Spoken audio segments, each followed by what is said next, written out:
Hello students, welcome back to my YouTube channel. आज हम financial decision के third part पर डिस्कशन करने जा रहे हैं, that is the dividend decision.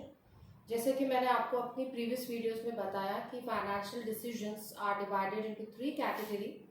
Number one was investment decision, number two was financing decision, and the third decision is the dividend decision. This decision is related to the disposal of profits.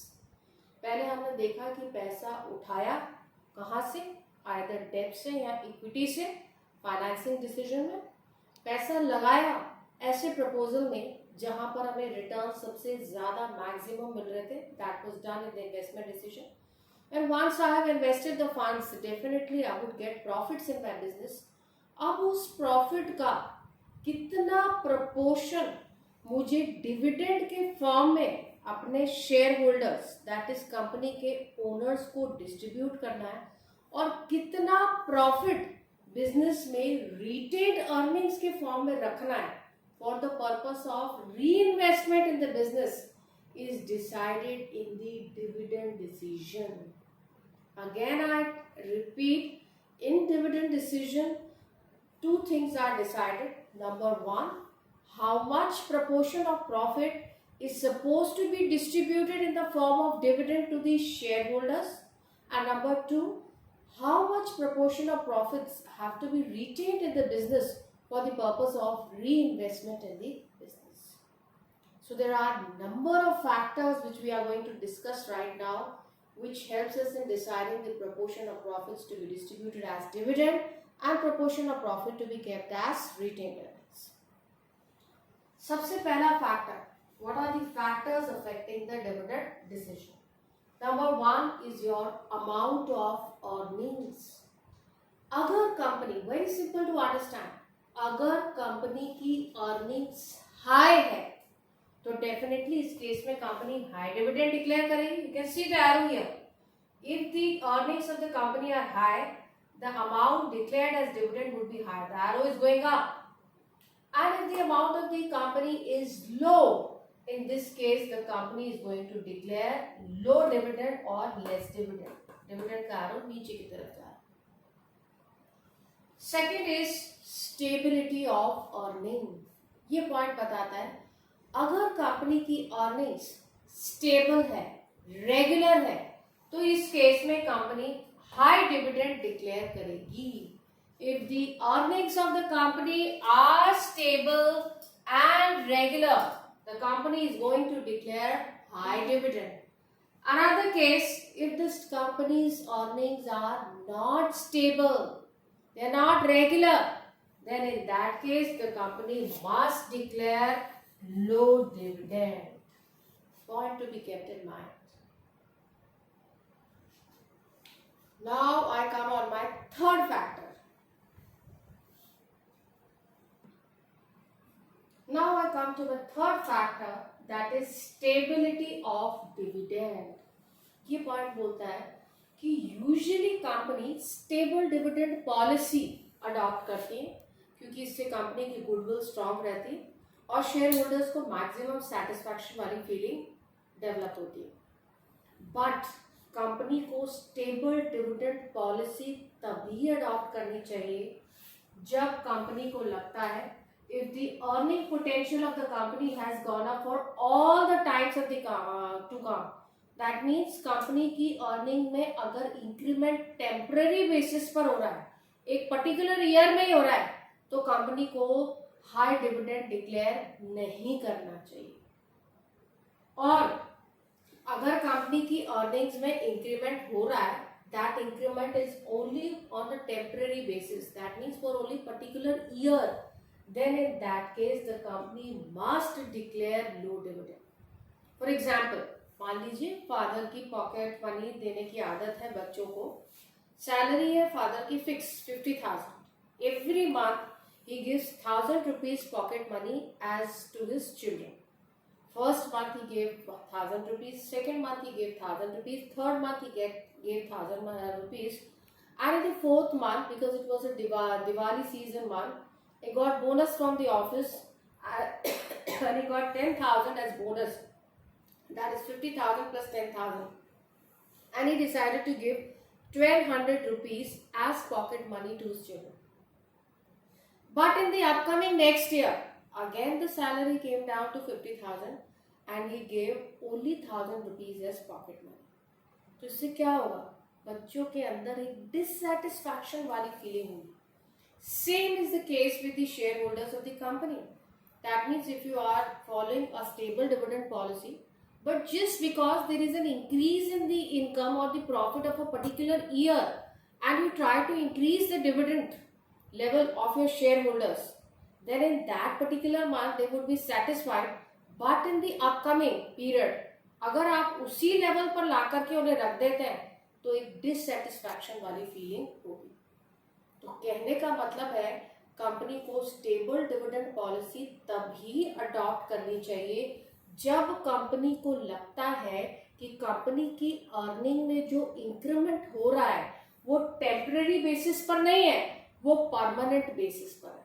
That means if the earning potential of the company is supposed to be going up for all the times to come, then in that case the company must declare high dividend, and if there is only temporary increment in the earnings of the company, then in that case the company must declare low dividend.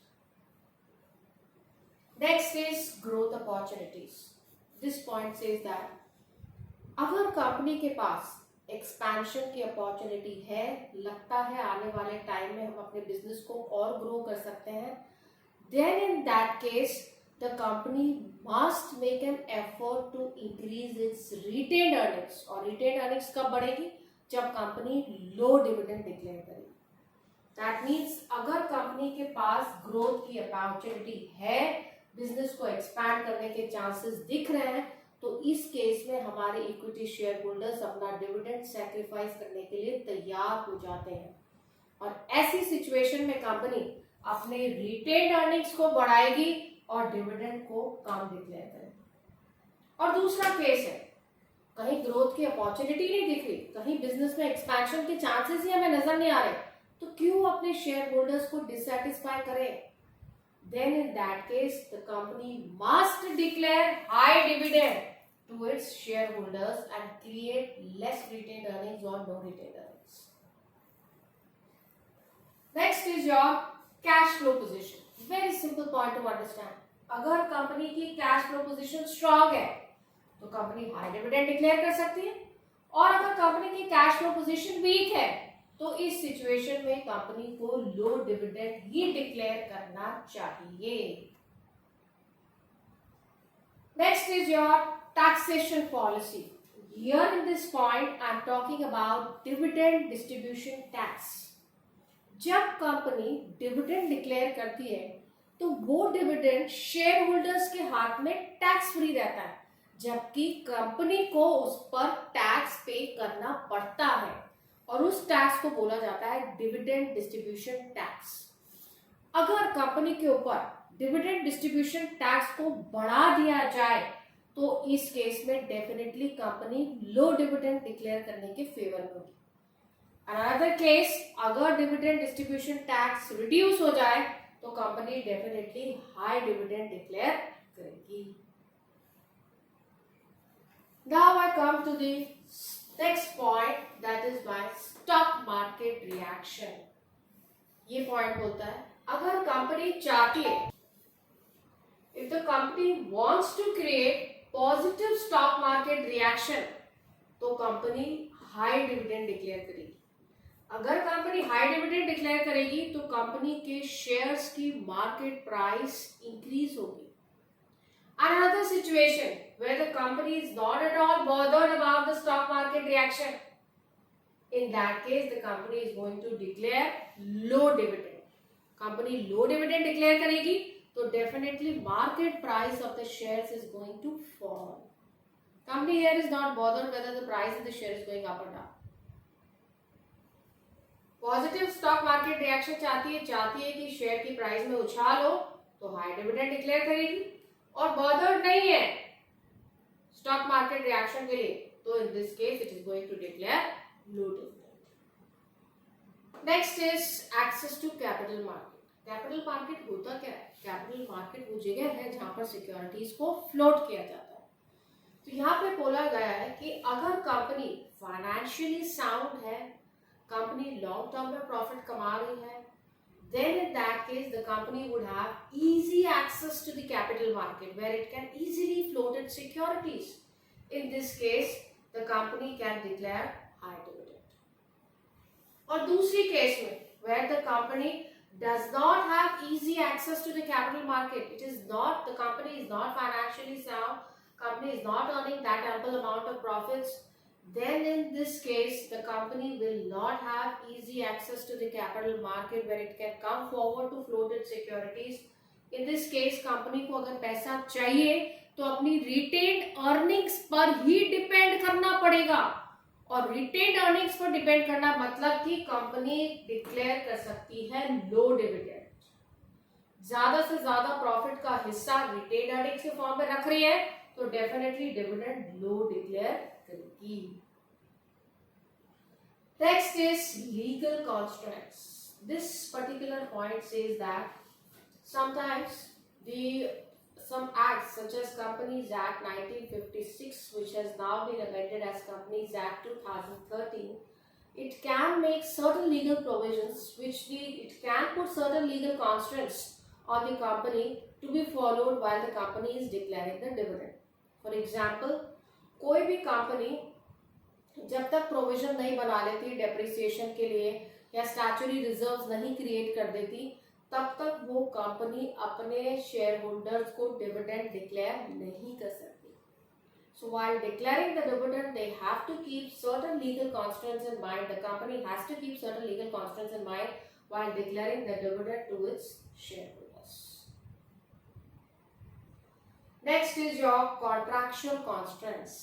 This particular point says that कई बार company उधार पे पैसा लेती है lender से. ऐसी situation में lender जो है कंपनी के ऊपर कुछ रेस्ट्रिक्शंस डाल सकता है regarding the declaration of dividend. Then in that case the company has to keep in mind the restrictions which are put by the lenders on the company while they are giving the loan to the company before declaring the dividend. मान लीजिए company ने किसी bank से loan लिया है, किसी financial institution से loan लिया है, तो ये इंस्टीट्यूशन लोन डिक्लेयर करने से पहले कुछ ना कुछ कंपनी के ऊपर रेस्ट्रिक्शन लगा सकती है कि आप इतने परसेंटेज से ज्यादा डिविडेंड डिक्लेयर नहीं कर सकते.